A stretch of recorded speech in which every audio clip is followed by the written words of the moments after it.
right, welcome back to the Justin Prince Show. Today is going to be just an epic conversation. So, when it comes to how to win friends and influence people, how do you freaking win with people, and how do you create incredible networks of people, and how do you show up with your own kind of high vibe, and how do you have a unique place in the world, and how do you become elite at different areas? So, for example, my friend we're going to introduce you today, played football in college at the highest level, played in the NFL, has been wildly successful as an entrepreneur, so these elite levels. But then also, he's also a great man and elite in all the areas that really matter. I tell people, there's things that matter, there's things that really matter.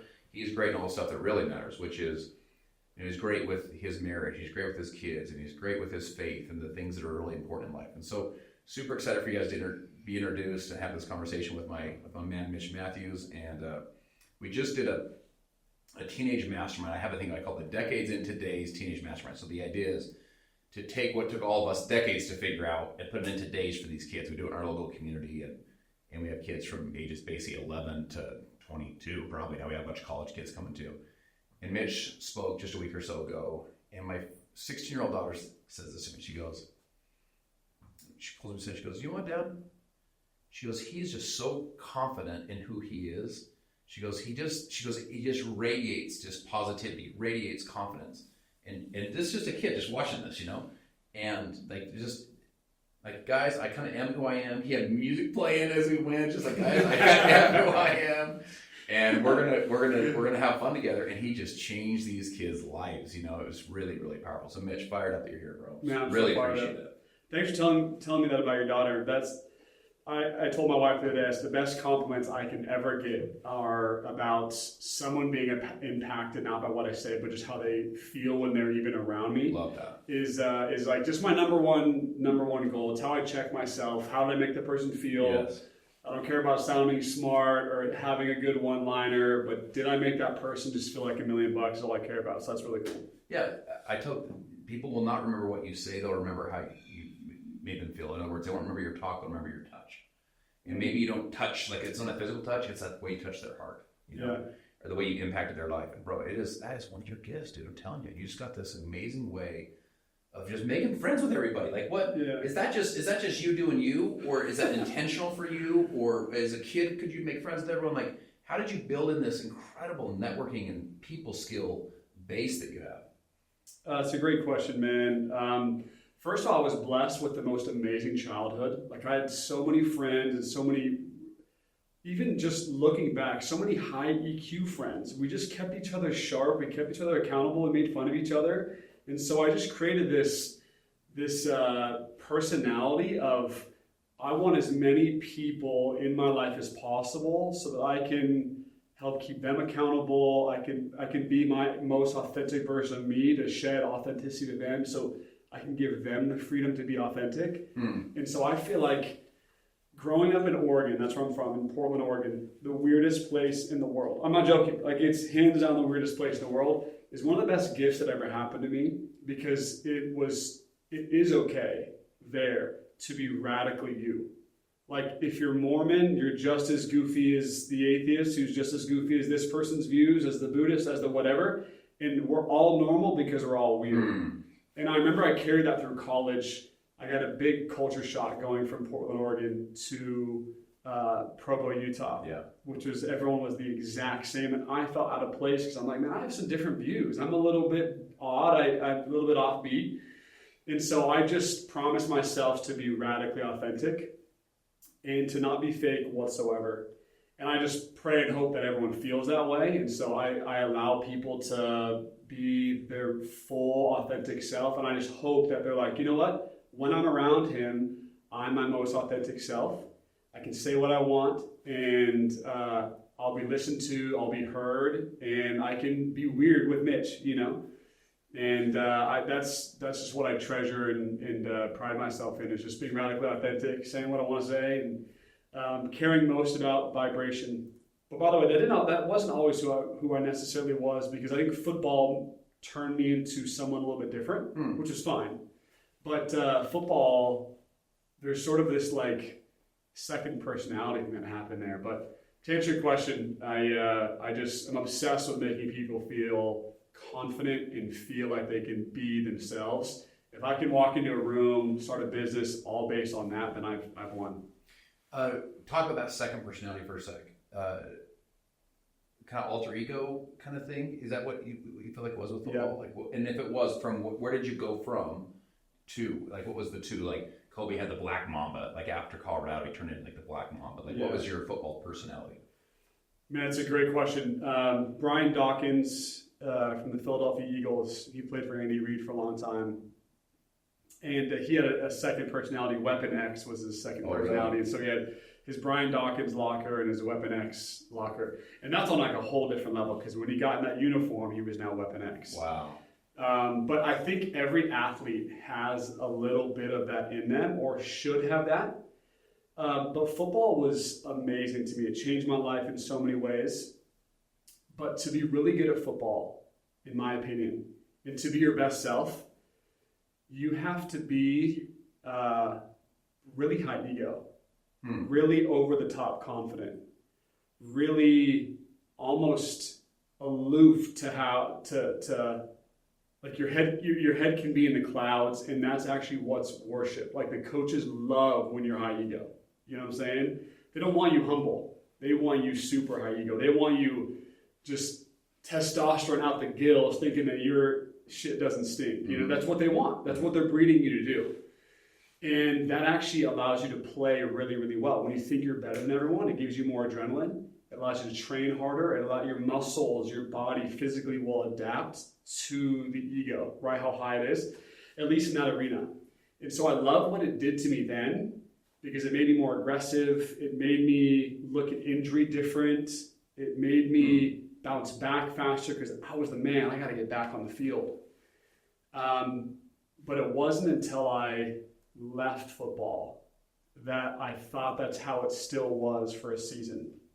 Are we talking? I just want to make sure I'm understanding, because I think I'm following. But did it pull out an ego side of you that you're saying? Then ego, almost like an arrogance or an ego side of you. Oh yeah, full arrogance. I was a fully arrogant, egotistical athlete, but that served me well while I was a player. Got it. And it wasn't until I left, I'm like, oh, well, what served me in football is going to serve me again if I'm just high ego as a business owner. If I'm just arrogant, if it's all about me winning and I'm the winner and I'm the best and everyone's second to me, if that served me at the highest level to make it to the NFL, it should serve me in the next phase of life, right? Yeah. But it didn't. Got it. And so there was a point where I can't say I lost myself, because I was just playing the role of be this high ego athlete and it'll serve you well, and it did. But it was this 2 to 3 years after football that I'm like, man, this isn't that kid that I grew up in Oregon being. I was never like this. And so these last few years, I've just made like the most radical, not radical, not the right word. I've made the most intentional shift to where is my vibration throughout the day? Is it all about me, or is it about somebody else? And that's been a massive difference for me. And my infectiousness, my ability to network the right way, the people that have just come in my life all of a sudden the last couple of years because of my outlook on vibration and infectiousness, they just swarmed back in when it wasn't about me anymore. Really, really cool.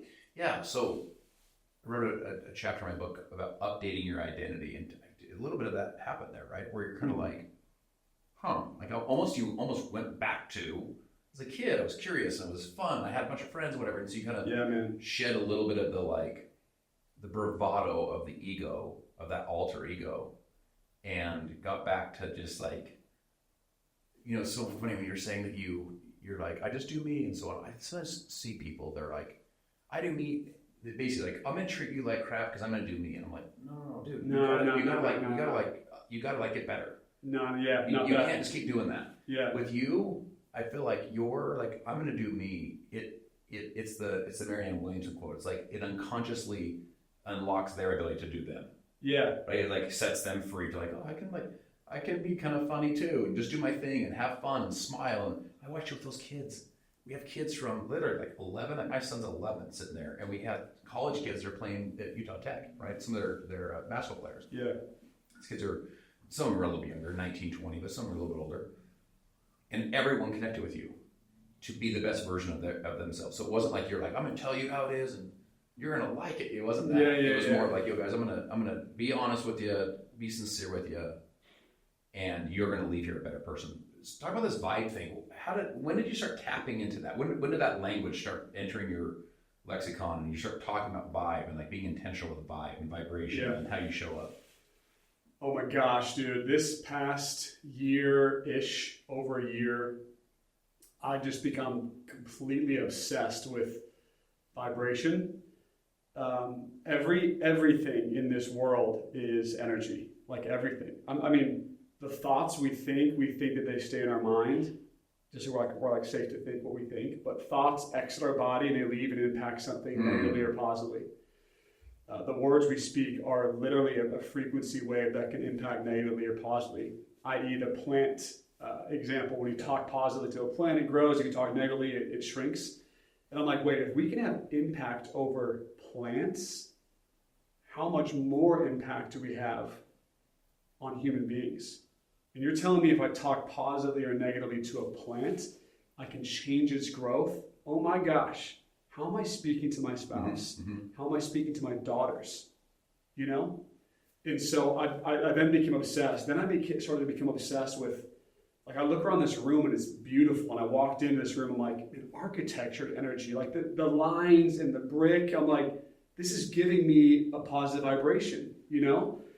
And so now what about me being super authentic? Won't that like cast a vibration? If words, thoughts, and architecture can be a vibration, what about me being just radically me? What about the clothes I wear? What is the messaging of the clothes that I'm sending? That's a vibration. Man, why am I building my body at the gym? Is it to be the best version of myself, or is it to just look good for other people? Well, let me rewire that and do it for the right reason. So I became obsessed with everything I read, the things I eat, the clothes I wear, the thoughts I think, the manifestations I say to myself. It opened up a whole new world to me. So it started small by just reading about how do thoughts impact and how do words impact people and things. And then it opened this whole new world of like, oh my gosh, now how do I bathe in high vibration every single day? And what's my daily schedule look like? So there's this term I've made up and I use, like in fitness, time under tension is how long your muscles are under tension is going to be how much they grow. What about time in vibration? How much more does that allow me to grow? So if I'm positive for a fraction of the day, well, I'll grow just a fraction worth. And then I'll be constantly frustrated at why I'm not growing. If I only lift for 5 minutes a day, I'll be frustrated at why I'm not getting any bigger. So how do I increase my time under tension at the gym, and how do I increase my time in vibration in my life to give me the results that I want? And then more importantly than that, like, my job on this earth is to be so high vibration so that the vibration just exits me, goes to somebody else, and it impacts that person's life. So if I meet or see 100 people in a day, they're better off because I did my work to be high vibration and it impacted them. And so now it's even gone outward. It's like, how can I just bless everyone that I'm around? And it seems cheesy and I'm not perfect and I have my lash outs and I have my anger moments, but that is the ultimate goal. Yeah, so I reference this in the book, but Christine Porath, both at Georgetown and Harvard, she did studies on the power of words. So there's these old Bible verses that say things like, life and death is in the power of the tongue. Life and death is in the power of the tongue. So in other words, the power of the words, right? She did these studies that said that your words are what she calls neutral or positive words. Like, yo, I got this. Is 10 times more impactful. The words are 10 times more impactful than the thought. So it has a 10x effect on the words. She says the negative words, so I'm an idiot, I don't know what I'm doing, like this is never going to work, is 40 to 70 times more impactful. And you told a story with the kids. You were talking about like these like I am statements, so impactful. One of the guys in my neighborhood, he was there. This guy's a super successful guy. Great dude. Just a great dude. He's there with his 3 sons. One son's a high school first team, first team all-state middle linebacker. The next one's like, the kid's like 13 years old. He's a total stud. Next one's 12 years old, total stud. And the dad's there with him, and as you were talking. he sends me a picture the next morning. He goes, I went to wake my kids up for school, and they had their eye on their mirror in their room is super. He goes, you can't imagine as a dad getting this, all these I am statements, one of the 12-year-old who this kid is a total stud. He goes, one of his envelopes says, I am hot. And I was like, what? I love it, man. Why not, though? Yeah. And he is. He's just this kid, just something else. That's how you feel, man. Why not? Exactly. So anyway, you talk about manifestation and I am. I want you to get into both these, but you tell this story. So you had a play when you were in college. You're about on the 43-yard line, give or take. You're down by 1. And we're down by 4. Down by 4 with 1 second left. Yeah. Right? There's 1 second, and it's 4th down. So 4th down, there's 1 second anyway. So this is it. And your starting quarterback, I think, is now out. Right? Taysom Hill's out. They throw the backup in. I think it was Mangum. Tanner Mangum, yeah. Kid rolls out right and throws literally a Hail Mary. Right. So anyway, talk about this manifestation stuff that you've been learning, because I love how you're like, I like the play slowed down for me. It's almost like you'd created this earlier as a 12-year-old kid. You started thinking about this stuff. Dude, I get chills as I tell this story for a lot of reasons, because it was a big moment for me. Not a day goes by where I don't talk about this moment. I'm not joking you. So that's just special. It's really cool. But I believe that it was a product of manifestation. And I had a coach in college tell our whole receiver core one time. He goes, I know when receivers or players in general will be really good when I can tell the game slows down for them. And you can actually watch how people play. You watch a freshman versus a senior. And you're like, there's a pretty big difference. But is it difference in speed? Not really, because you're about the same speed as a freshman as a senior. Is it your size? No, not really. It's only maybe 10 more pounds you've gained. Like, it's not those things. The reason why seniors, first-team All-Americans, your first-team All-Staters are so much better is because they've earned the right for the game to slow down. And what I mean by that is, I'm on offense, I'm a wide receiver. I have 11 dudes who are bigger than me that want to literally kill me, break my neck, and they would tell me every single game they wanted to do those very things. But when the game is slowed down for you, you have a guy right in front of you, and you're able to breathe and think clearly. How am I going to this guy to make him go this way so I can go this way? The ball's in the air. To most people, it seems like a missile coming right at you, but to me, it's slow motion. I just gently grab it. I tuck it away. I look at this guy. I'm going to stiff arm this guy. I'm going to run over here, and I'm going to jump over this guy. I'm going to put my arm out, and we got a first down. Like, that's what the best are doing. It really is that slow. When you're a freshman, though, it's like, this guy just wants to hurt me. Ball. Everything is just like that. Yes. And so when you manifest things, which is running through a practice run in your mind so many times that when the opportunity presents itself, you're like, I've already role-played this or ran it through in my mind 1,000 times. Like I've been here before. I've been here before. Even though it hasn't happened like in reality, in a perfect world, you can practice a Hail Mary a million times. But in this case, I had visualized this moment as long as I could remember. And I mean that on everything. As long as I could remember, I've always told myself I'm going to catch a game-winning touchdown. And it's going to be really impactful. And I've manifested a lot of other opportunities that also happened. I manifested making it to the NFL because that's just what I always thought about. And so, speaking to this Hail Mary moment, this is the biggest play in my career. I remember thinking, this is the moment, no big deal. Everybody else is freaking out, but I'm not. There's 1 second. This is it. This is it. There's no the second odds is panning out. On the 43, 1 second left. This is like not good odds. The odds, if you're on defense, you're like, we got this. Even though it's already happened and done, the odds still aren't good that it happens. But that was the reality. So I remember running down and being like, okay, this is the Hail Mary moment. Super, super calm. I've already ran through this in my mind for the last decade. By the way, I want to say something. He rolled right. I think you lined up on the list. That was by design. On YouTube. I showed it to my girls. And so just so you guys have a picture of this, middle of the field, right? The quarterback does to buy some extra time, does a full rollout right. A full rollout, like takes a couple steps to get himself ready. There's 2, I think, receivers on the right side. Yeah. Mitch is on the far, far, far left side. So not only do you have to run the rest of the length of the field, but then all the way across diagonal. the field. Yeah. And that was by design, sort of to be like the people didn't know that I would even be in the play because I'm so far out there to the left. They don't even know if I'm rolling out. If the quarterback's rolling out to the right, they don't even know that I'm like popping into the picture. Yeah.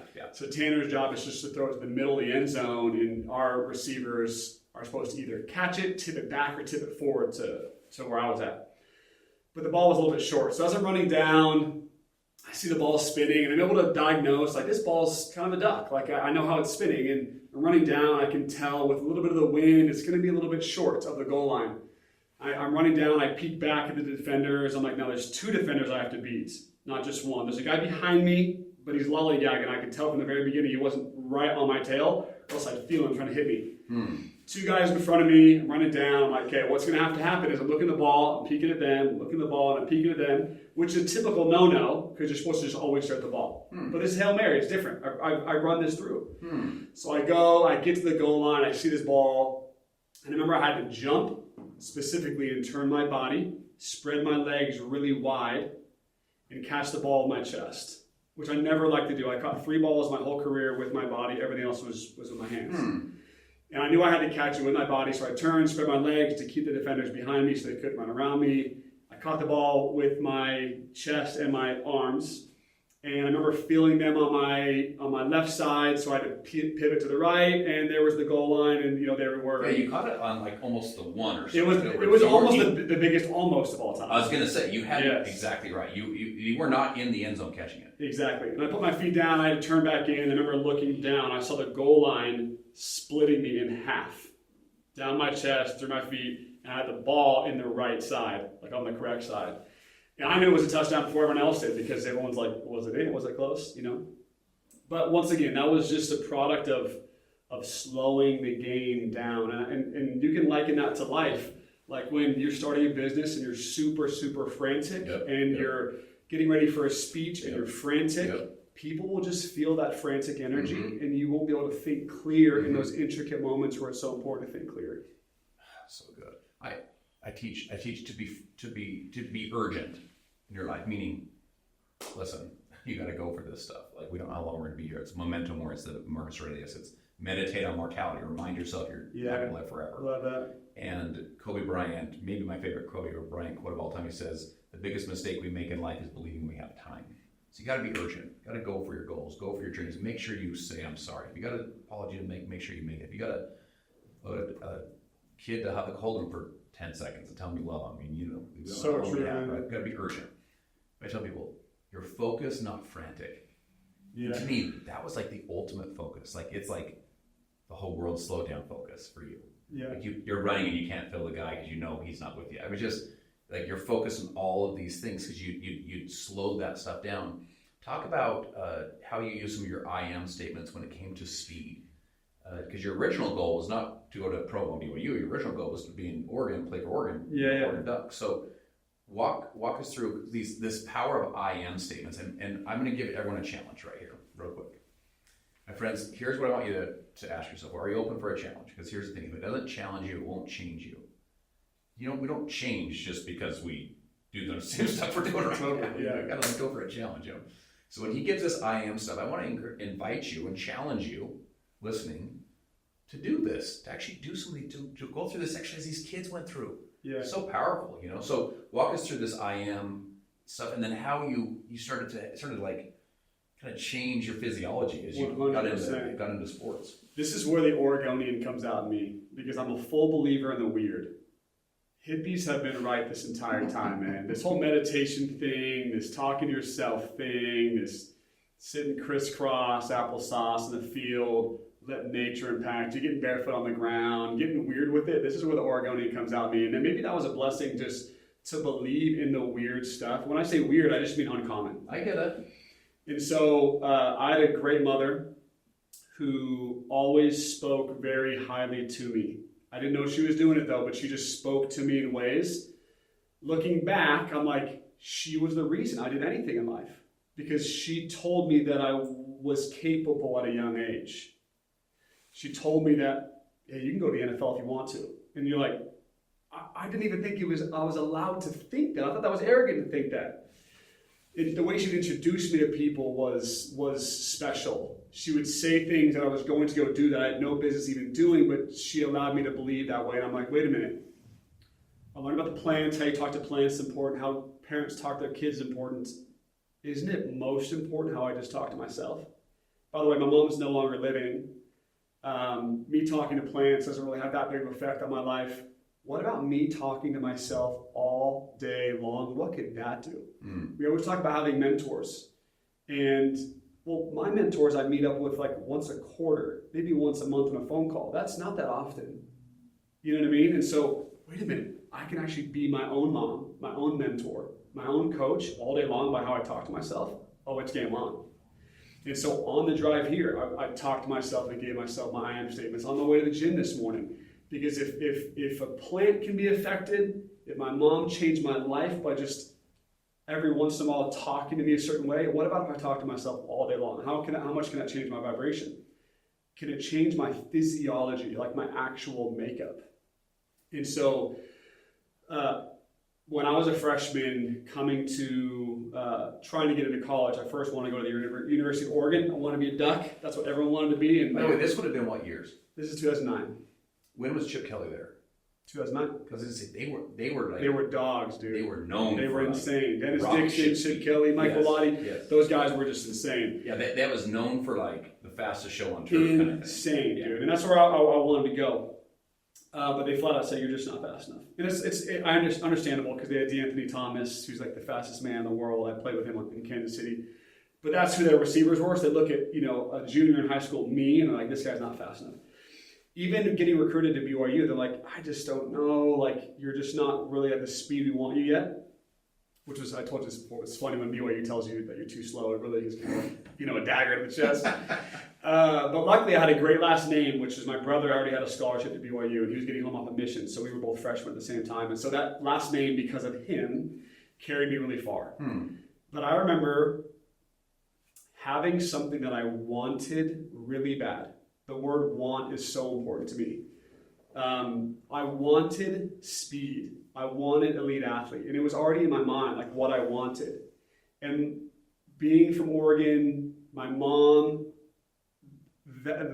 those things trained me to just want what you want. Be unique, be authentic. It does. What you want makes you who you are, and so it makes you different. If you all want the same things, all just focus on our needs, we all be the same person. So want what you want. And I remember wanting that elite athlete, but I wasn't yet. I came into BYU and I got a scholarship, thankfully, and I was the slowest receiver on the whole team.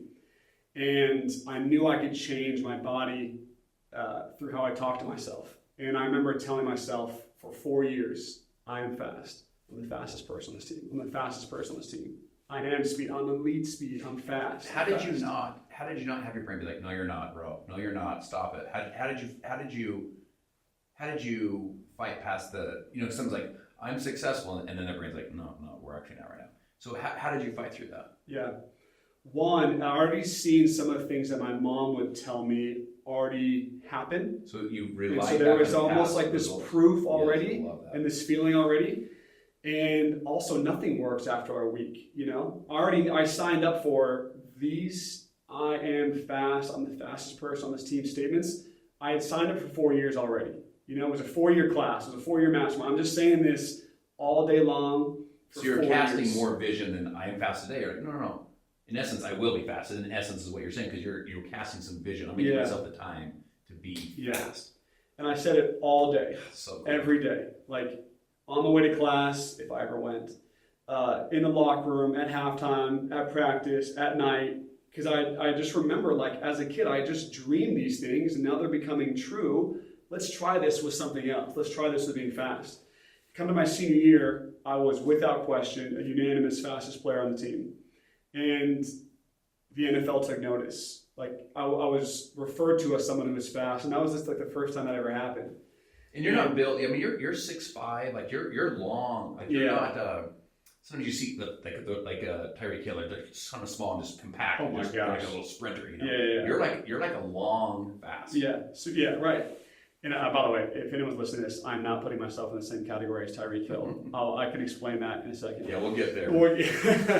But it happened. Like, I would look at myself in the mirror, and the muscles responsible for producing linear speed were on a different category, at least for me.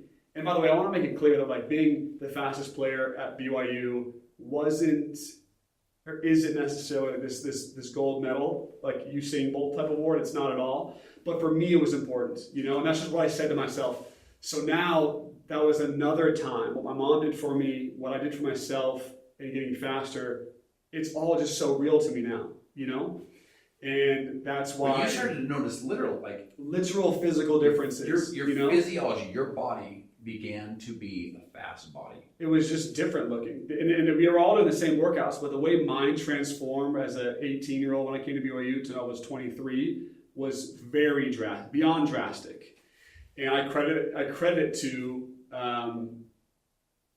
telling my muscles to grow. Okay, so check this out. You're doing the work too, the physical work. Yeah, you're grinding through the physical work. So it's not like you're just sitting there at your house talking about the manifesting stuff. No, you're out there working. You're in the gym. You're on the field. You're putting in the work. But if you're in the gym, in the field, so imagine this: you're in your career right now. You're making stuff happen, and your self-talk just freaking sucks. Your emotional state is a disaster, and the story you're telling yourself is like, "I'm never going to make this work. Who am I to think I?" Well, you're doing the same work that we're all doing, right? Yeah. But your story's all screwed up. That person gets injured. When you have mental deficiencies, it a lot of times comes out in physical ways. And so you have a lot of times that person who's doing the work, but is so negative, they make less plays, like they'll drop more passes if you're a receiver, and they also just get injured more because their muscles are going to respond to what you're telling yourself. So if you're just like, this is stupid, I'm not that good of an athlete, they'll just break down on you. Does that make sense? Yeah. And if you listen to, I heard this video like 3 days ago, and I'm glad it came up, because when I tell these stories, people are like, really? You're like, your muscles grew? Like, it sounds silly, but I'm okay to have it sound how it sounds. But Vishen Lakhiani, he's the Mind Valley podcast, and just Mind Valley, he's amazing. He talks about how as you're doing bicep curls, talk to your biceps mentally and tell them they're going to grow. Same thing with every body part and every muscle and every exercise you're doing. If you talk to your muscles and tell them that they're going to grow and that this exercise is going to work for your benefit, they'll grow at a very increased percentage versus just doing it without the self-talk. It's called mind-muscle connection. That's exactly what I was going to say. And so even if you want to say this is goofy from a talking side, let's say you want to go there. Cool. Which, by the way, I don't think it's not goofy, but it is because it's uncommon. Let's say that's too uncommon for you. Cool. The mind-muscle connections, you're not just in the gym just doing the thing. You're not just going through the motions of life. You're actually like getting hyper-intentional. Like, it's that time under tension. Yeah. There's enough hearts. That is how it works. Yeah. So to that's what's happening. And then you're also having that conversation like, you're going to get stronger. Let's go. Yeah. I love that. Yeah. And so it became real to me, and it's still real to me this day. And there were days where I completely forget to talk to myself. There are days like that. We just get stressed. We're parents. It happens. But I want someone who's listening to this to take it literal, which it is, and to try it for not a week because you won't see a difference. So try it for years. The strategy you gave these kids, right? This challenge I'm saying to people right now, so your hands. Just walk them through. Like you actually have written down I am statements. Yeah. You encourage these kids or challenge these kids to do the same thing. Like you're listening to this right now. How does that look? What would you encourage them to go do? First, start with your 10-year goal, your big dream, and then know the attributes that you must have to even accomplish the 10-year dream. So if you legitimately want world change, let's say in 10 years, you want to really disrupt an industry. You want something really radical. What are the attributes of people who have done that? I'm strong, I'm brave, I'm courage. Like bravery and courage, I was just telling you before the podcast started, like the pressure I feel, the stress I feel right now is for just this thing that I'm launching is a lot. And so every day I'm telling myself I'm brave and I'm courageous. Like the same things I tell my 3-year-old daughter. I'm telling myself as a 32-year-old grown man. Yeah. Because I need those things. And to do the things that I want to do in 10 years is going to take bravery, it's going to take courage. And there's a list of probably 80 other things it's going to take to get there. So I just make sure I tell myself every single day. And the reason why I am statements are so important, it's writing them out, saying them out loud, having them in your mind at all times, because thoughts are important, writing them is important, words are important, speaking is important. So they all work. But the reason why they're so important is because if you read the book Power versus Force, it talks about how 85% of people live below 200 hertz. Like that's their overall frequency, 200 hertz. They live below that mark. Right at the 200 mark above it is courage. That's when you start vibrating at higher levels. You look at Gandhi, you look at Winston Churchill, you look at Jesus Christ, you look at Buddha. It goes up and up and up. And so their overall vibration, it can literally be measured. By the way, it's measured through something called muscle testing, which is just radical. That vibration and muscles and physicality are all tied in. But 85% of people live below that line. And so being a part of the 85% is very easy. Just live normally and you'll probably fit in the 85%, right? 75 to 80% of our thoughts are negative in nature. So just be normal, don't do anything, and you'll just be in that category, right? And so it does take the actual conscious effort to be like, wait a minute, if I just do the normal thing, I'll probably fall into this category of most likely negative and vibrating at a negative frequency, right? So these I am statements, I am brave, I am love, I am peace, I am hope, those things all vibrate above this 200 hertz frequency. So if I tell myself all day long that I am those things, then I'm more likely to give when someone needs help. I'm more likely to serve when someone needs serving. I'm more likely to hug someone instead of just walk right by them.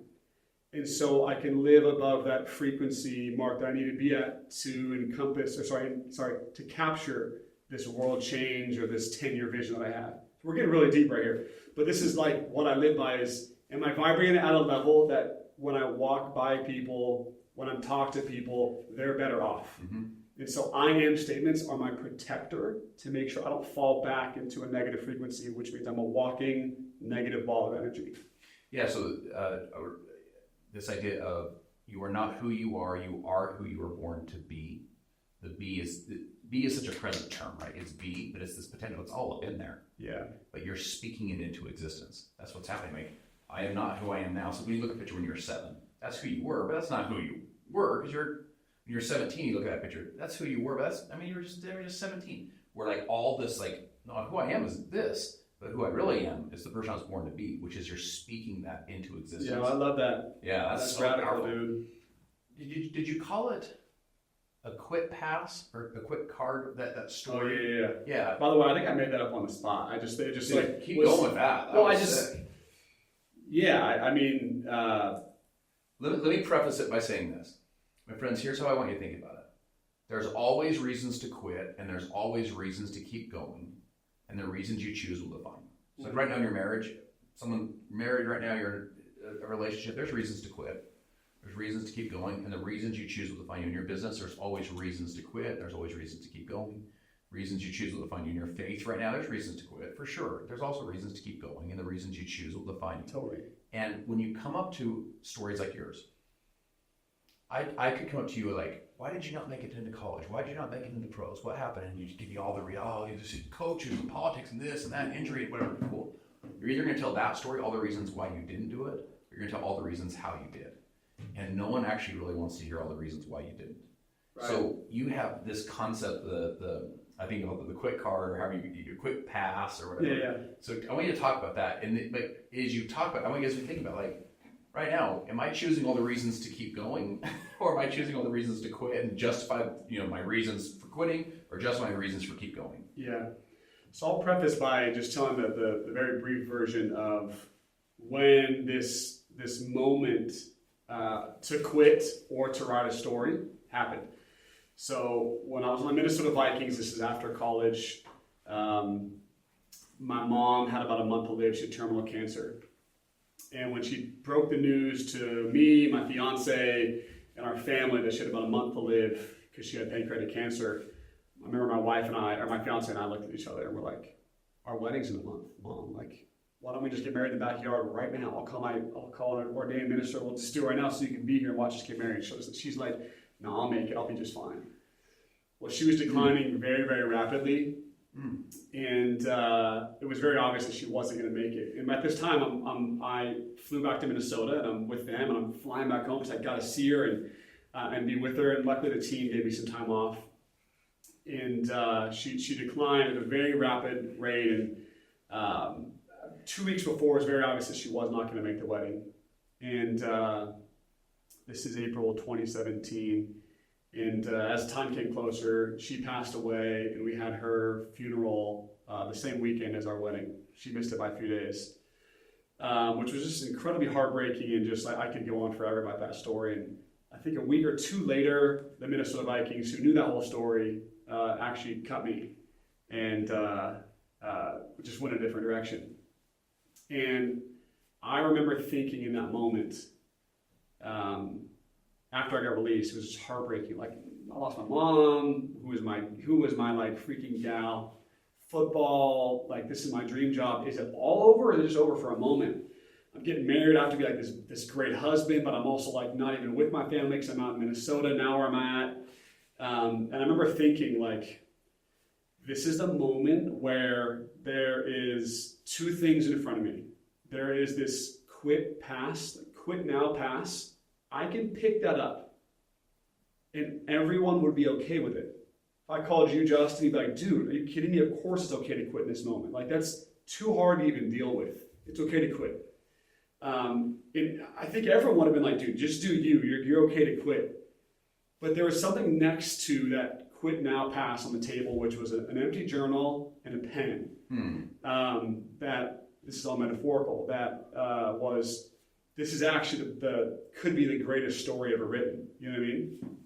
And at least for me and my family, I mean, there's other better stories out there, but so the quit now pass wasn't picked up, and I decided this is the time that I write my story. And I remember my mom passed away, and all that happened. I was married, and 2 hours after my mom passed away, 2 hours of sleep. I got up and I did my normal training, did my normal work.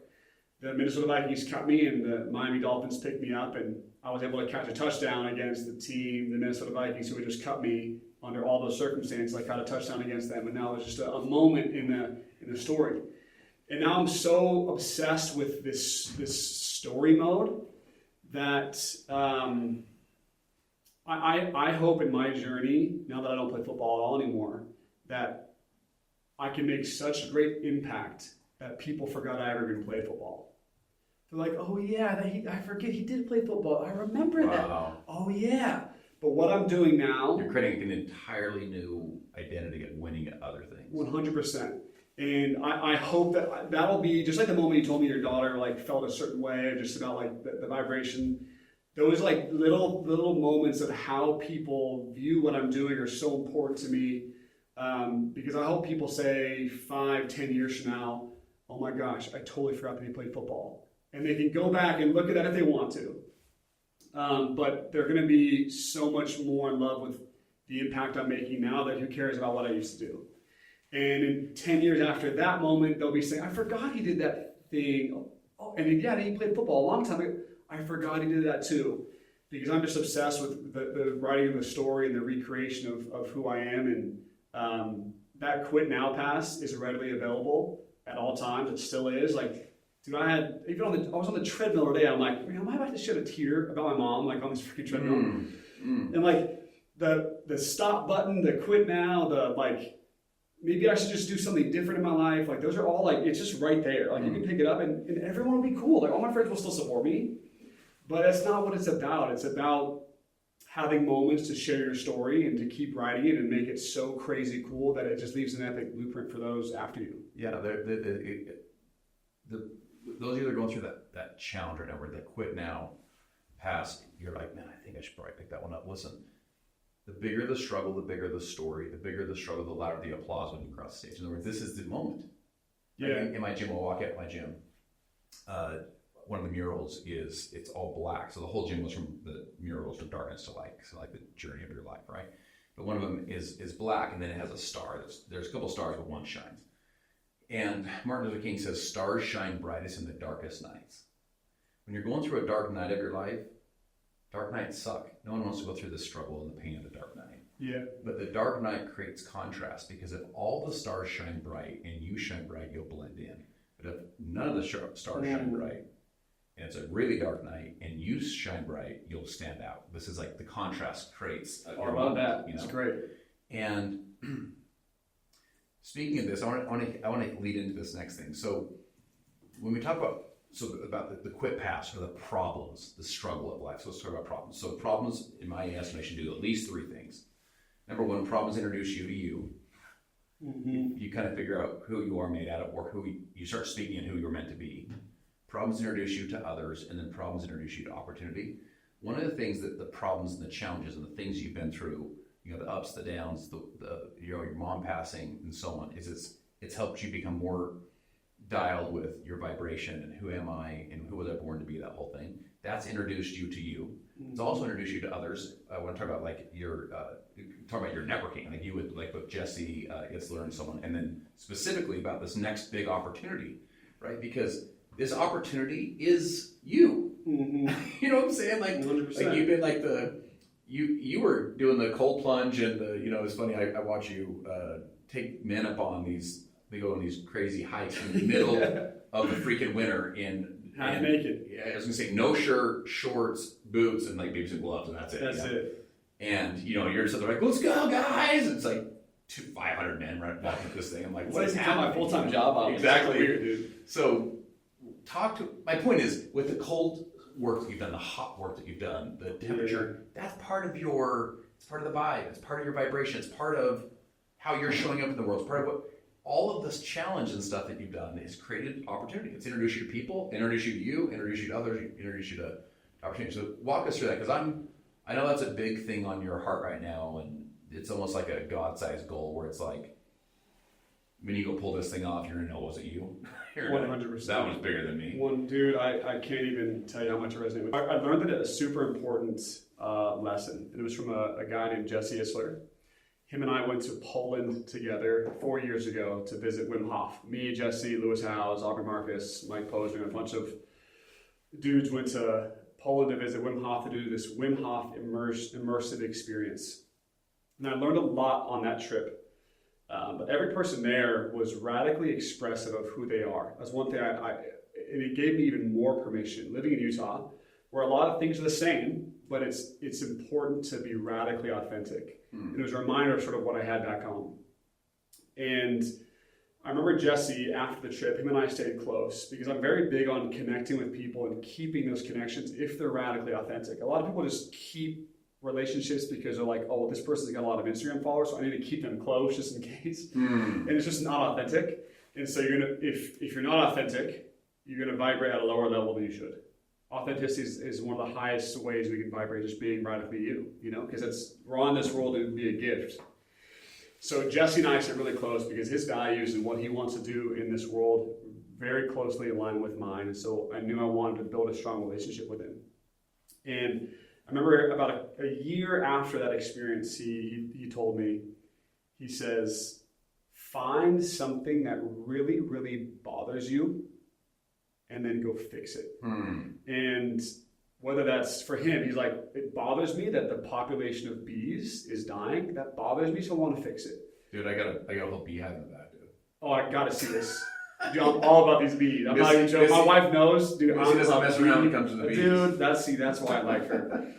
And also water is important, conserving water. He's like, those two things just bother me, and they're doing something about it. Love it. And what's always bothered me since I was a kid was seeing people that are unhappy and down and not fully themselves. I was so blessed with parents that let me be authentic, with great parents.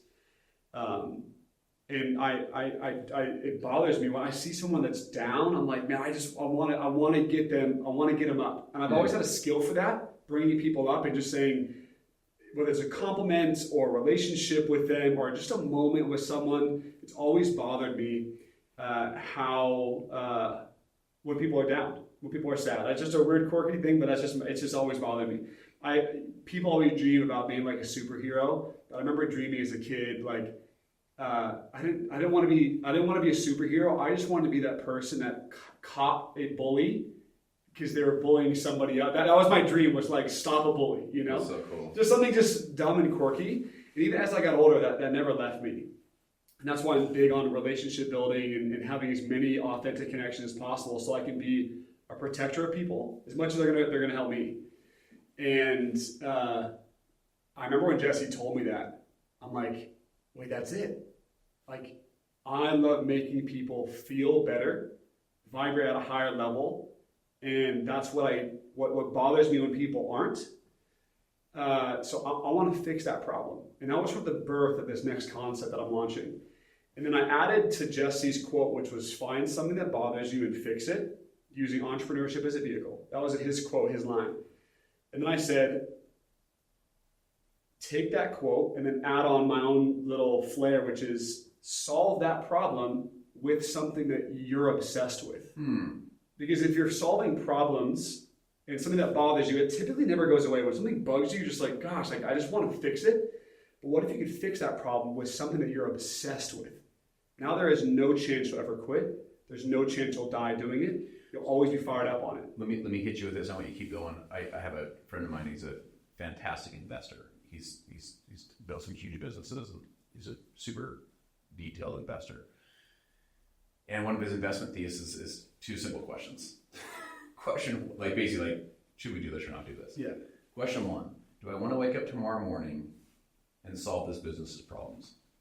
Because business is just, you're solving problems. This, like, I'm obsessed with it. Like, what you're going to be obsessed with is just figuring this thing out and making it amazing and scaling it and solving the problems and challenges and thinking through it. He goes, question number two, do I want to wake up tomorrow morning and solve this business's problems with these people? Yeah, man. Life's not only about where you go, it's about who you go with, right? Yeah. So this, like, I'm obsessed with it, the concept. Yeah. And then you start either building the team or joining the team or investing in the team, whatever it is. Yeah. Do I want to go solve this problem with these people? Is this a problem that or is this a concept that I want to go, these are the problems I want to solve in the world? Yeah. So I love that concept. Dude, and it's given me so much purpose. Because what bugs you, and that something that bothers you gives you free energy. Like, I just want to fix it. For If sure. it bothers you, I just want to go fix it. And then if a lot of people have that problem, you're like, okay, I actually have a duty now to go fix it. There's it's economic big enough. economic opportunity. There's a well. business that can be had there. And then what if I get lucky enough to be able to solve the thing that bugs me with things that I love? Like, my day is full. I'm going to hope I'm 150 because I couldn't get tired of that concept. Love that. And so him and I landed on something. And so what bugs me, what bugs us is people that are unhappy. They're unhealthy. The chronic stress in this world right now is out of control. Depression and anxiety is at an all-time high. And that bothers me. Not bothers me that like someone did something wrong. It just bothers me that that's the current state. And so I want to solve that with things that I love. I love sauna. I love health and wellness. I love cold bathing. And I'm obsessed with raising vibrations, whether it's in the room, my speech, whatever I'm doing. I love vibrations. I love sauna. I love sound bath. I love cold. I love community. Oh my gosh. Those are the things I love. Can I put those in a retail location? Can I put those together? I can. Will those things I love solve the problem that genuinely, and I mean genuinely, bothers me? It can. And so those two things can come together, and I'm obsessed with what we're building. That'll be the hint of what we're building. Yeah, exactly. And that's full alignment. And I'm obsessed with what it can do. It can also fail. But I'm obsessed with the potential of it. And I don't have to wake up in the morning and convince myself of what bugs me because it already bugs me, you know? Mm-hmm. I don't have to wake up in the morning and convince myself that I love this business that I started. I already love it. Mm-hmm. So I'm going to wake up every morning and be wishing there was more minutes in a day because of it. And that's where I feel like if entrepreneurs can just get there, find something that bugs you and solve it, and then solve it with things that you love. And the people you love, oh my gosh, we're going to start seeing a lot more world change. Yeah, I love that. Let's shift kind of into this last section, which is, you know, I've met your wife. I think she's a total sweetheart, and she's just kind of a beautiful person, right? Inside and out, just a great 100%, yeah. And I think she like built her whole TikTok account like on making pranks on you or something. Making fun of me, yeah. There's a lot to make fun of. For sure. I feel like there's just I feel like where I'm headed with that is just I feel like there's a playfulness to you and she, like kind of a fun, light playfulness. What advice do you give couples? You know, they're looking to be excellent as a couple, or they're looking to like have good vibrations, or you know, high vibes as a couple. what advice are you giving to couples that come to you like, yo, I want to build a great life together with this person? Like, what have you learned to work so well for you and her? Man, that's a really good question. I think you're going to have more arguments, fight more. You're going to not want to play with the kids. You're going to not want to date her if what you are going after in life doesn't radically inspire you. You know, and that's for both parties. If one wants to be a stay-at-home mom and one wants to, chase a dream, cool. But for me, I've done things in my life where I'm like, this isn't fully inspiring. It's just to grab a buck. It's just to make a bag, And I'm grouchier. I talk different. I'm a little bit more negative. I'm a little bit more harsh with people because I know that I'm not fully aligned. And so my vibration's off. And so I just spew it out on whoever's closest to me, And that to me is being fully aligned in this dream life. And I mean literally writing it out. I could tell you the notes on my phone. I'll pull them up literally. Like, me and my wife did this on the drive down here. We're like, what is our dream monthly budget? What is our dream perfect monthly budget? And it was like, how many massages per week? How many vacations a year? How often are we doing like health and wellness stuff? How many just vacations her and I are doing? What's the monthly budget for that? And it's okay to dream about your dream life because once you're aligned with those things, you're going to treat your spouse so much better because you're just living fulfilled.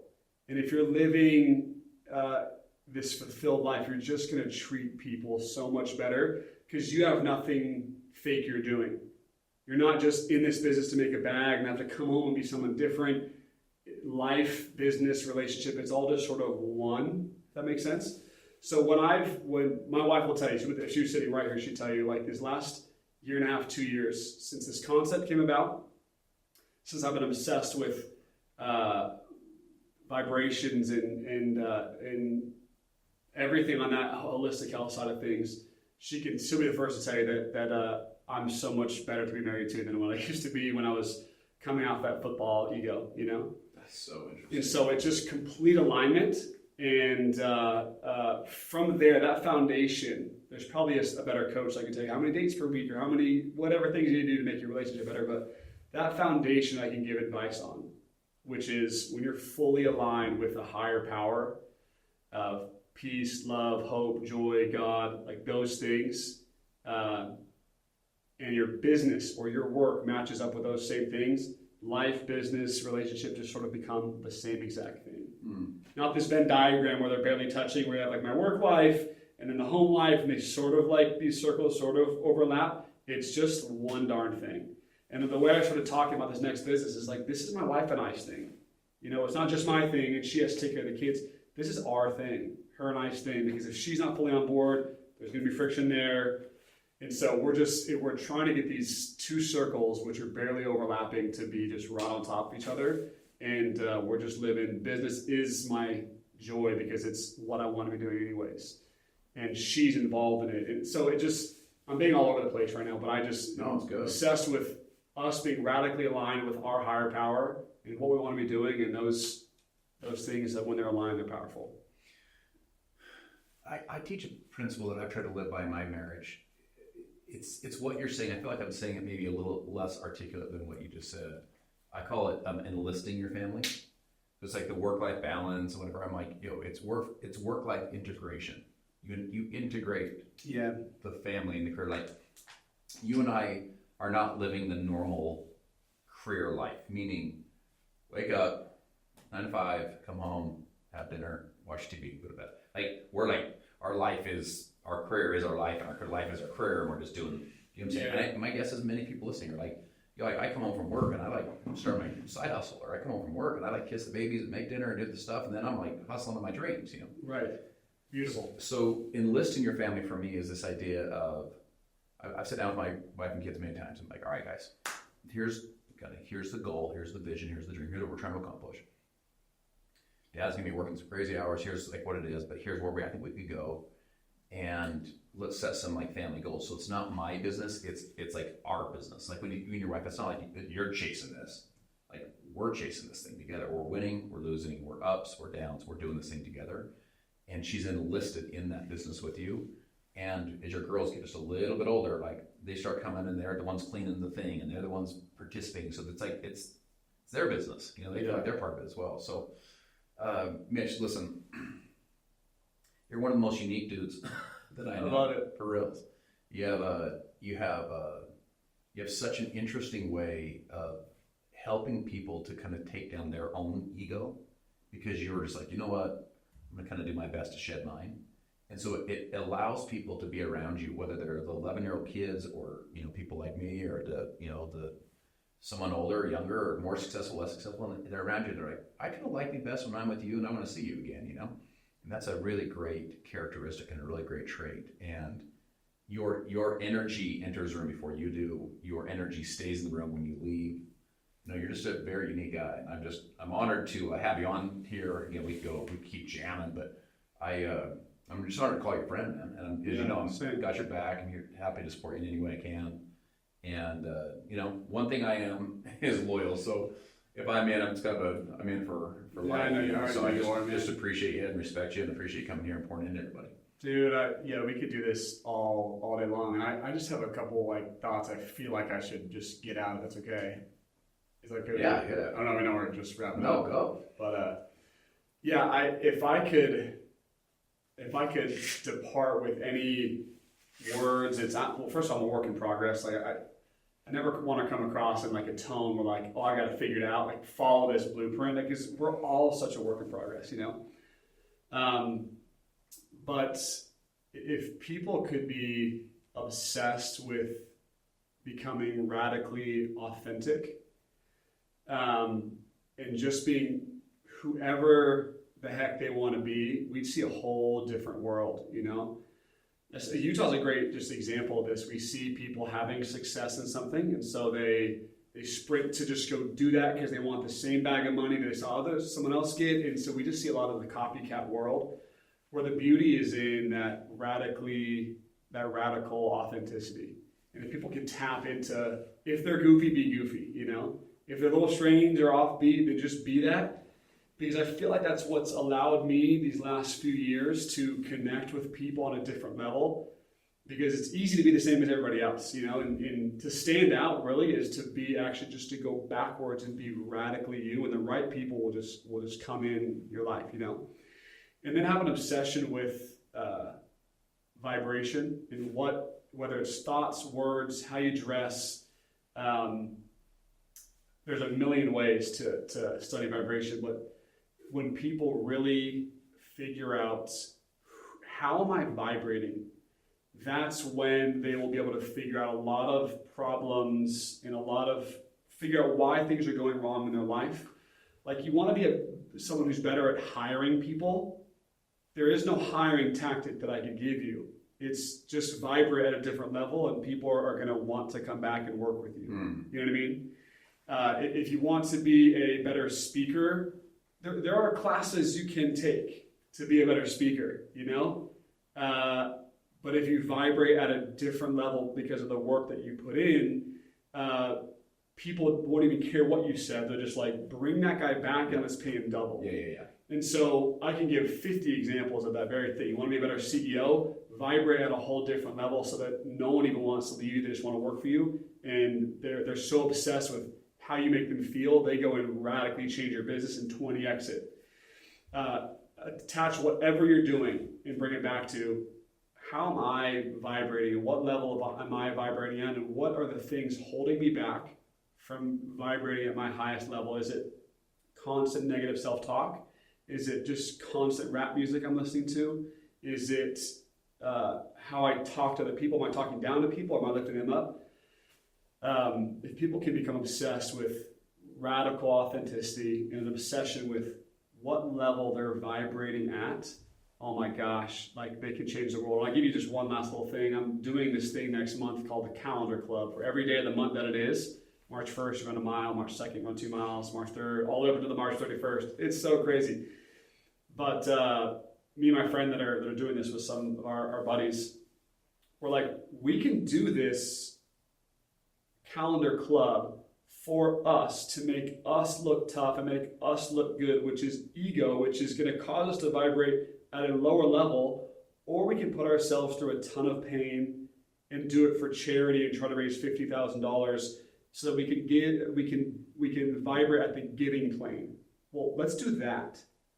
You know what I mean? And so this next month we're doing the Calendar Club, but we're doing it to raise $50,000, which will give over 1,000 kids a pair of athletic shoes.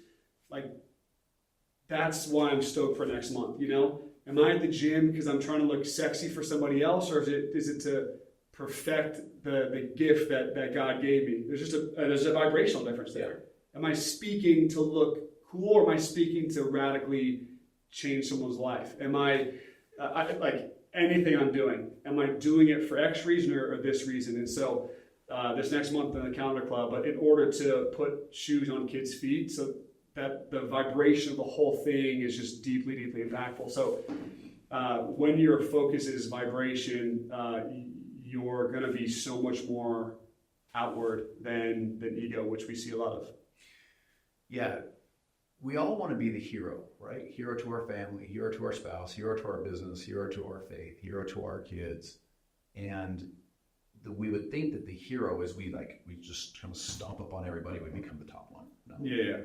The word hero comes from the Latin word servo. So servo is the servant. It's like the greatest among you actually goes down and serves the people. And so if you want to be a hero, the way you be a hero is by shedding the ego of like, everyone look at me, and going and serving the person below. And service to many leads to greatness. Like when you go serve those kids, it pulls out the true hero inside of you. Why? Because you're the servant. You're here to serve and add value. That wakes you up early. That keeps you up late. When your legs hurt and it's day 27, you're on 26 yesterday, 25 the day before, and you got 7 or 8 tomorrow, you're like, oh yikes, here we go. Why would you push through the pain? You push through the pain because you want to serve people. And that's how you become the heroes, by the serving. Versus, if you think of the Egyptian pharaohs, they would have people, the greatest pharaoh would have them carry him, they'd carry him on their shoulders. Like all the servants would carry him around and set him down, and they'd walk out on their backs onto the ground.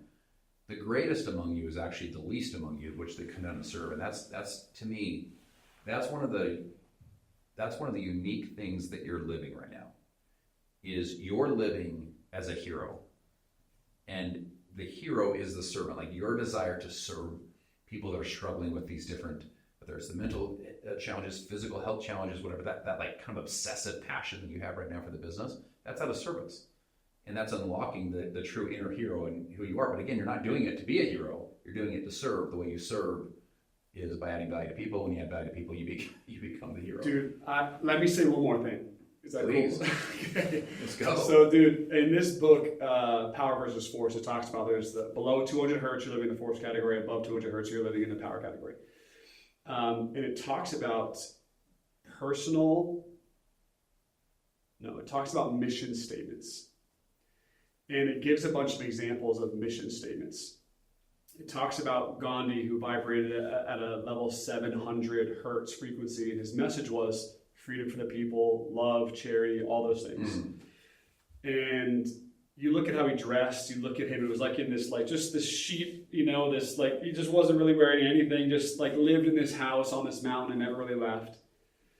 And that army defeated Winston Churchill's army, who actually vibrated at a very high frequency, at 350 hertz. This is what it's talked about in this book. But it talks about attaching yourself to these power realms will take you so much farther than you could without them. And you look at the German army in the 40s. Their mission statement was Germany above all. We're better than you. We're going to take you over, Germany above all. And did it work? Absolutely. They were the best that the world's ever seen in terms of army and force. Until it absolutely didn't work, and the whole regime completely crumbled. And so what I'm getting at is Gandhi had this mission statement for his people, which was love and freedom for his people. And Germany's was, we're better than you, which is ego, right? And so it'll work. Force will work. Like going to start some random company to make a bag, that'll work. It'll get you paid.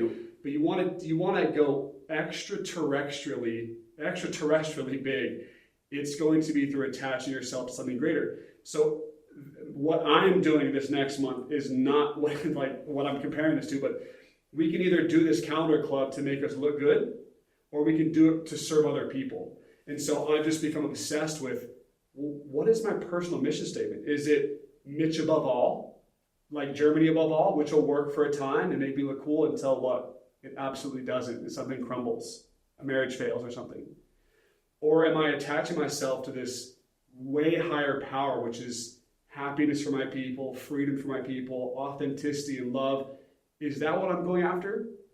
Just the fact that that's the goal and that's what the chase is after. There's a literal force there that'll bring me and the mission and everyone involved to a radically different place. Does that make sense? And so you look at just mission statements. Look at the United States.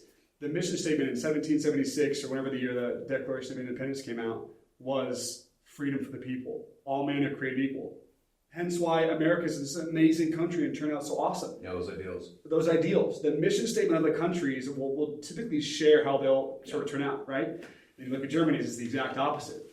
And so what about, if that works for an entire country, what about a personal mission statement? Is your personal mission statement to serve and to love and to give? If it does, you're probably going to go really, really far, way farther than you could on your own. If my personal mission statement was Mitch above all, I crush, I'm the slayer, I'm that guy, I'm him, like that'll work because the ego will get you really far. It's better than shame. It's better than guilt. The ego will take me really, really far.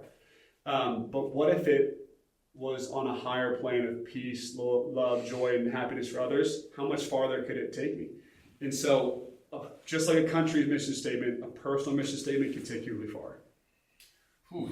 Man, I'm doing a lot of just kind of introspection as you're kind of walking through that. I mean, when you think about Germany, specifically during World War II, that was the greatest force that the world had ever known. They were conquering, not even close. They were conquering everybody. And to your point, it was this ego, right? And probably the biggest mistake they made was an ego mistake, which was they made the cardinal rule that you don't attack Russia in the winter.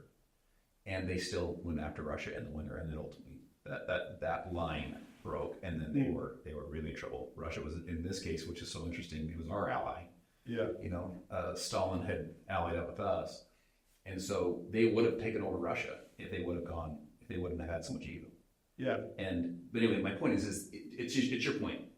Force, driven by ego. Ultimately is the one that killed you. It will work, but ultimately it's the thing that hurts you. Yes. Yeah. And look, having ego is better than living in shame and guilt. Because like apathy, living in apathy vibrates at a very low level. That just means you don't care about anything. It's actually better to have ego, so at least you're going after something, as long as it's not evil, right? But there's something else there.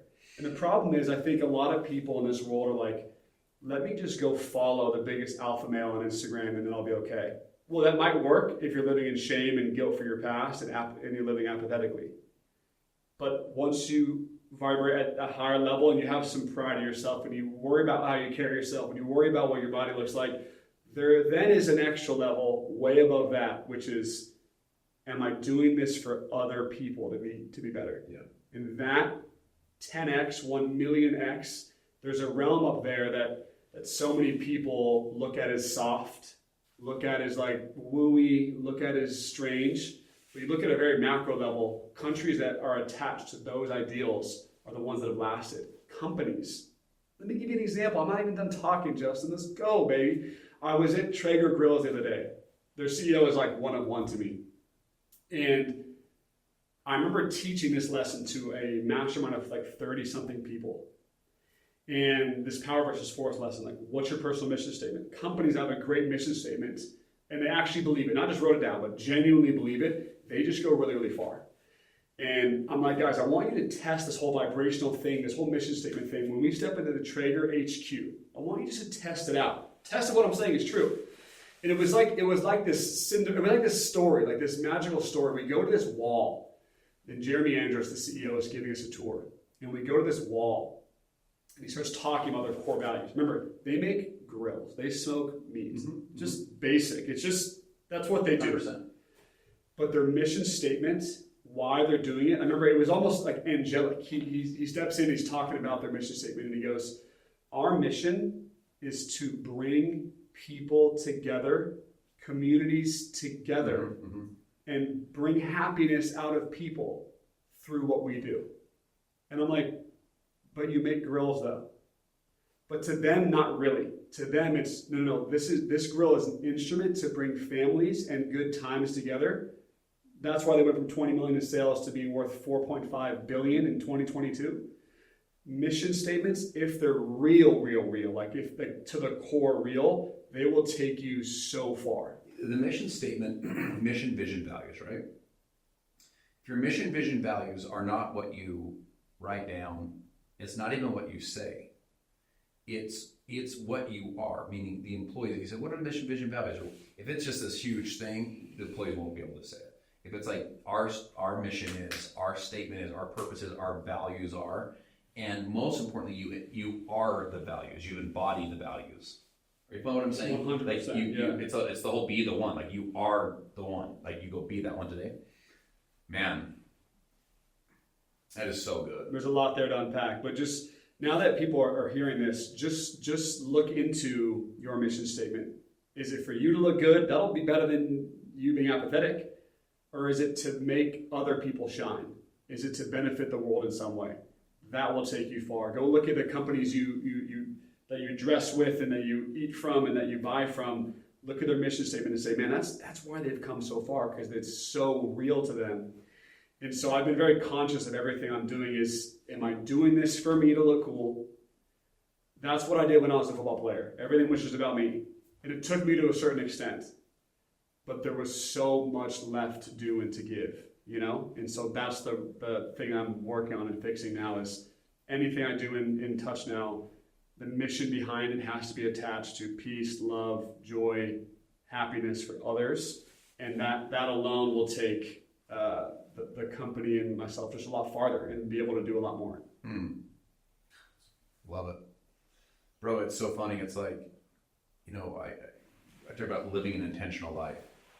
And we started this discussion and you're like, trying to be super intentional with like the clothes I wear and the way I show up and the I am statements I said on the way over to the podcast. Like that's just all intention. It's all intention. And we talked about as we started this discussion, like you have this thing, you know, this way about you to win friends, win people. And you have a little 11-year-olds that are touched. You have, you know, elderly folks that are elderly that are touched. And your energy stays in the room when you're gone. This whole podcast is that. It's like all of that intention you're showing up with of the clothes that you wear and the way that you show up. It's all, like, in other words, you are the stuff that you're talking about. I hope to be. You're not like just talking about it. Like you're about it. Like you're like doing it. You're like living it. Like you are the message. You are the mission. You are the testimonial. Yeah. Because you're not just, it's not just something you're like, I read this book, it's kind of interesting, like everyone else should do it. It's like, no, I'm like living this stuff. You know, you're breathing it, eating it, sleeping it. Like it just flows out of you. It's really, really powerful. Man, thank you. I try. Love That's it. it. My friends, please like and subscribe. Mitch and I legit could keep going here for hours, but at some point his wife makes it bad. But